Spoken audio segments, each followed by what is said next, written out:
Hey everyone, and welcome.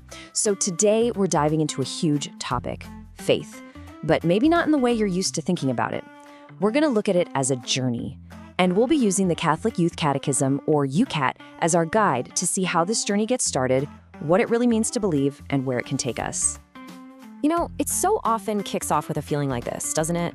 That sense that the everyday world, with all its routines and what we can see, that it just can't be the whole story. According to YOUCAT, this little bit of restlessness, this feeling that there's something more out there, is often the very first step on a journey of faith. So how does that journey actually get going? Well, according to YOUCAT, the first step isn't something we do, but it's more about realizing, hey, a conversation might already be happening. The way YOUCAT explains it is pretty cool. God is always trying to make contact with us, but a lot of the time it's in these subtle, kind of hidden ways. Our response then is simply to believe him. And really, the whole thing starts with just learning to listen. Okay, so where are we supposed to find these hidden messages, right? Are they in some secret code? YOUCAT says, no, they're woven right into our daily lives. In a talk with a friend, that feeling you get watching a sunset, a coincidence that seems a little too perfect, or even in a really tough time. Basically, God is speaking the language of your life. All right, so if we start listening, what does it mean to actually believe what we might be hearing? This gets us to a massive question. What is faith really? And let me tell you, it's way deeper than just, nodding along with an idea. And this is the big one that always comes up, right? Is faith just a blind leap in the dark? Is it about believing something with zero evidence or reason? So how does YOUCAT tackle this? With a brilliant analogy. Just imagine this. You're about to jump out of a plane. You ask the guy at the counter if the parachute is safe. He shrugs and says, I believe so. Yeah, you're not jumping, right? But what if your best friend, who you trust completely, packed it for you, looked you right in the eye and said, yes, I packed it myself, it's safe. When you say, I believe you then, that's not just some casual thing. That's real, deep, personal trust. And that, right there, that's the kind of faith we're talking about. It's this powerful mix of knowledge and trust. It's an assurance so deep that it actually makes people act. I mean, this is the same kind of faith that gave people throughout history the courage to stand up for what they believed in, no matter what. So, what does this kind of deep, active faith, what does it actually look like in practice? Well, YOUCAT breaks it down for us into 7 key characteristics that really define what it means to believe. Okay, so here they are. You can see they cover a lot of ground.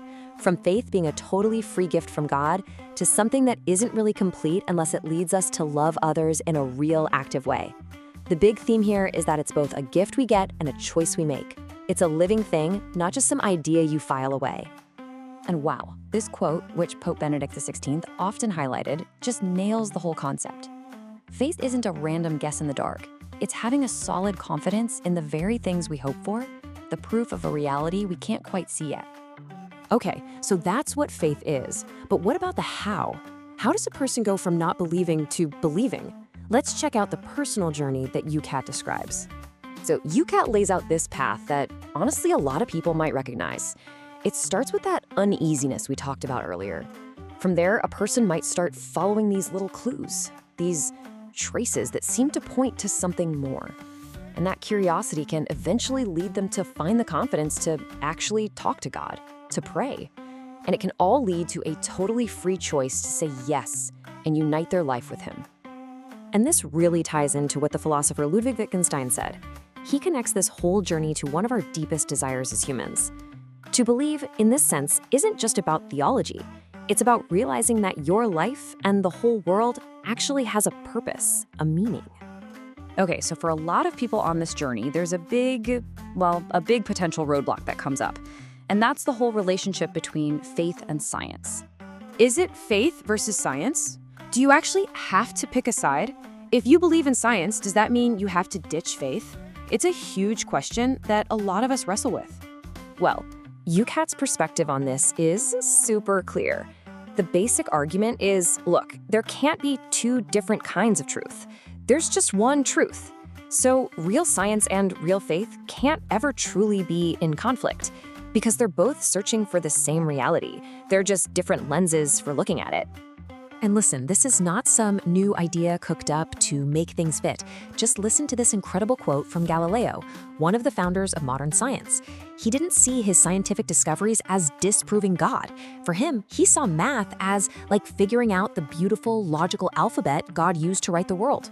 How cool is that? All right, so this journey of faith, we've seen it's personal. We've seen how it lines up with our reason.